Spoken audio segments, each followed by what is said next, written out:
I've also cleaned the upper cover of the timing case now, all the parts that had to do with it.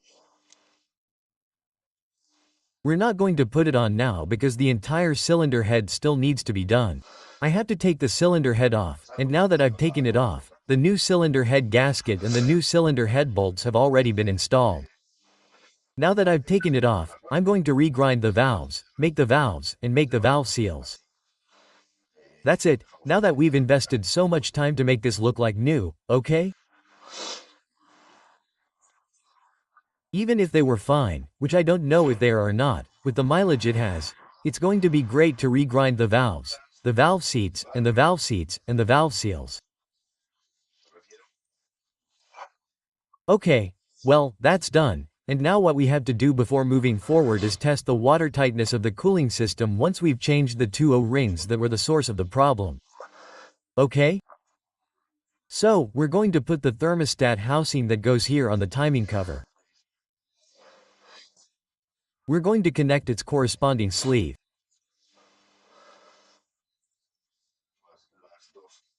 I have to put new two O-rings on this water pipe so that I don't lose pressure there, and let's test it.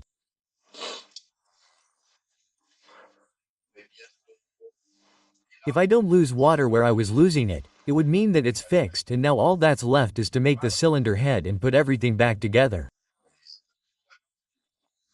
So, let's test it, because it's crucial that the water tightness test passes perfectly now and I don't lose water. I've already got the original Mercedes on the O-ring here. I'm also going to change the one on the back, and we already have new O-rings on this water pipe at the top of the engine. Well, now it's time to fill the circuit with water again to test the water tightness. Okay, so I'm refilling the coolant. I can already see that it's improved. 1. It takes on a lot more vacuum than before. 2. This then takes on 1,000 times more force than before. Look, let's create a vacuum. This is already quite full, but we close it, we press the pot here and open the vacuum. Okay, look how it's going up. Look how high it goes.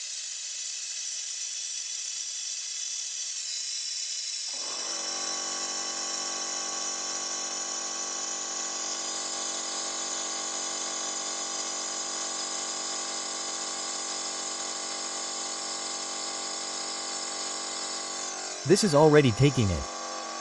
All that's been and gone up, it went up so much. Okay, so I'll close it. I'll close it and open it here and let it fill up.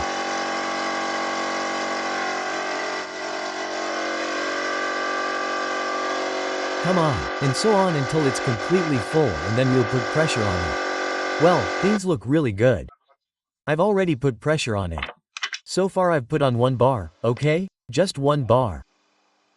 And at first I lost the pressure a little bit here because this clamp wasn't on. Okay, I put the clamp on and I lost a little bit. I'm releasing the pressure here because the clamp isn't on. I've already put the clamp on. I think I've already put all the clamps in place properly by putting a bar in.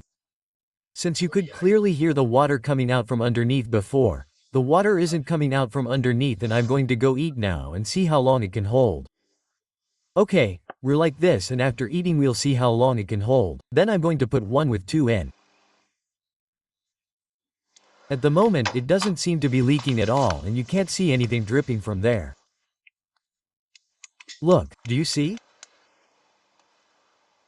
Do you remember the little trickle of water that was coming out of there, which was the whole source of the leak? Well, now you see that in addition to putting the 2 O-rings on, I also put on. Let's see if it works. There it is. Look, in addition to putting on the 2 O-rings, I also put on this joint deformer because I didn't want to risk anything. No water comes out or drips, not even that little trickle, or anything at all. So at first I don't want to sing victory because I don't want to sing victory, but we're very close to final victory. There, as you can see, no water comes out, whereas before it came out, as you can see, in a stream, okay? Everything is dry, dry, dry, dry, and absolutely no water comes out from underneath, there's no dripping. Everything is still open, right? You can see the cap, there's no dripping. The oil drain plug is open so that if it leaks water, it's thrown out there. It's not leaking at all. We've been under pressure for more than 5 minutes now and this is fixed. It was that damn O-ring that wasn't damaged, it just wasn't there. Impressive. Well, I couldn't be happier. It's impossible. I think this is the repair that has taken me the longest in my life. I've been working on this for a month, until I figured out the diagnosis, disassembled everything, got everything together, looking at it step by step. It's just that we had to do everything, man, everything. Okay, well, I insist, I'm going to eat and after eating I'll check again. If the system continues to be watertight. Well, friends, we have succeeded in life an hour later. The pressure of the coolant system remains exactly the same at 1 bar as we had set it. It does not lose any water, neither above nor below, nor is there anywhere it was losing it at the time.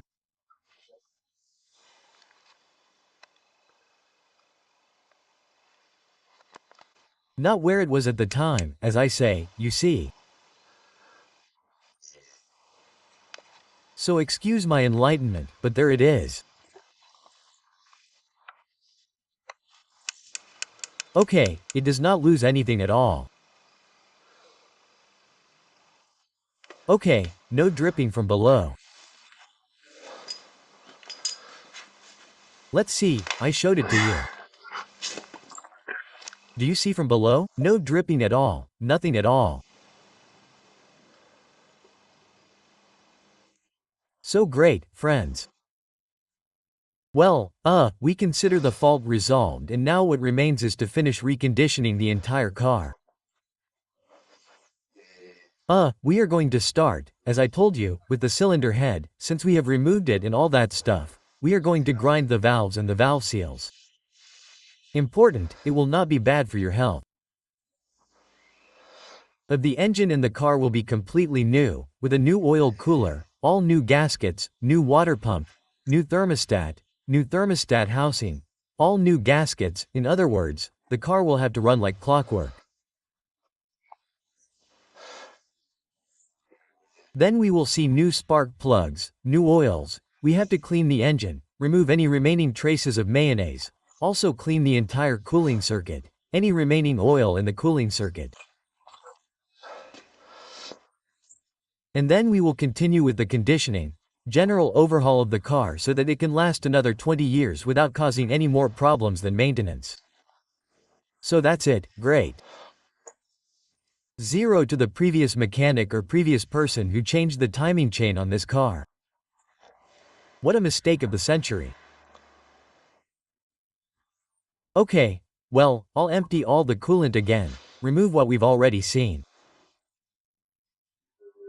I'll remove the coolant, all the rubbers and such, and I'll remove the cylinder head again. I'll remove this too. And now the job is going to be the cylinder head. Okay?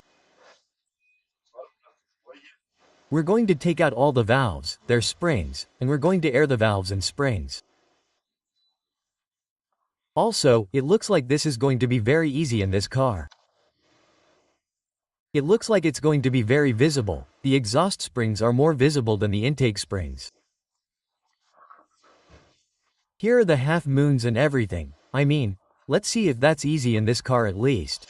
Okay, well, I'm not going to record anything I'm going to do anymore, okay? I'm going to remove all this and we're going to stay with the cylinder head removed, like we saw in the previous video when we removed the cylinder head. And what's going to be new is how we're going to remove all the valves, their springs, how we're going to remove the valve seals and put in new ones, and how to grind all the valves, decarbonize them first, and then grind the valves and their valve seats in the cylinder head. That's what we're going to see next.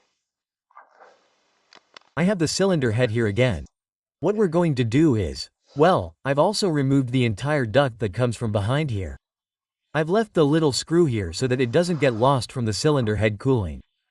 Okay, remember that I just took it out right now, it's this one here, this O-ring that wasn't right either, and we bought both.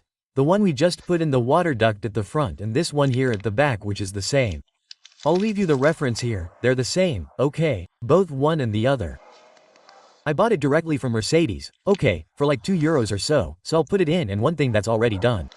Always these O-rings that take water, you have to put them in before putting them in. You have to coat them a little with anti-coolant, okay, with coolant, okay. Okay, ready, put them back in again. So they won't live another 20 years. Come on, now I'm going to clean all this part of the silicone part of the gasket.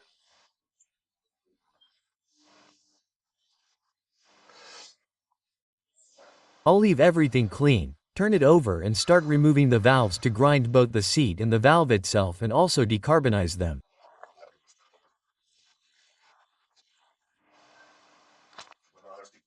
Okay, well, I'm applying this Loctite SF7000.12 gasket remover. Both on this part here and on the opposite side, on the top of the cylinder head, because the bottom part was already sanded and clean. Okay, now when we assemble everything, everything has to be perfectly clean. I'm going to let it sit for 10 to 15 minutes. And now with this hard red scouring pad, I'll also leave a link in the video description to buy it on Amazon. And with the scouring pad, it's cleaned and all traces of this product, which is quite corrosive and abrasive, are removed. Okay, well, let's continue with the reconditioning of the cylinder head.